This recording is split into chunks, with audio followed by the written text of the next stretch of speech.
एक शख्स ने एक खूबसूरत लड़की के साथ शादी कर ली। वो उससे बहुत मोहब्बत करता था, मगर एक दिन उस लड़की को जल्द की बीमारी लग गई, जिससे उसकी खूबसूरती रोज़ बरोज़ घटती जा रही थी। एक दिन उसका शौहर किसी सफ़र पे निकला। वापस आते हुए उसे एक हादसा पेश आ गया और उसकी दोनों आंखें चली गईं।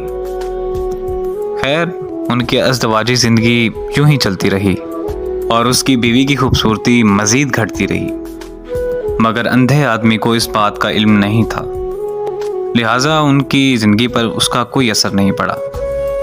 दोनों ही एक दूसरे को पहले की तरह चाहते थे और एक दूसरे का ख्याल रखते थे। खुदा का करना ऐसा हुआ कि एक दिन उस लड़की का इंतकाल हो गया। उसका शौहर निहायत गमगीन था।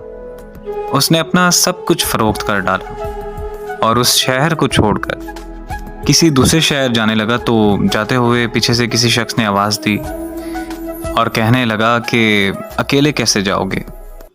अब तक तो आपकी बीवी आपकी मदद करती थी, आपका ख्याल रखती रही और आपकी आंखें बंद रहीं। अंधे आदमी ने जवाबन कहा कि मैं अंधा नहीं था, मगर मैं उसे ऐसा दिखा रहा था जैसे कि मैं अंधा हूँ, क्योंकि अगर उसे पता होता कि मैं उसकी बदसूरती देख सकता हूँ तो ये एहसास उसे उसकी बीमारी से ज़्यादा तकलीफ़ देता। इसीलिए मैंने अंधा रहना ही मुनासिब समझा। वो बहुत अच्छी बीवी थी, मैं बस उसे खुश रखना चाहता था।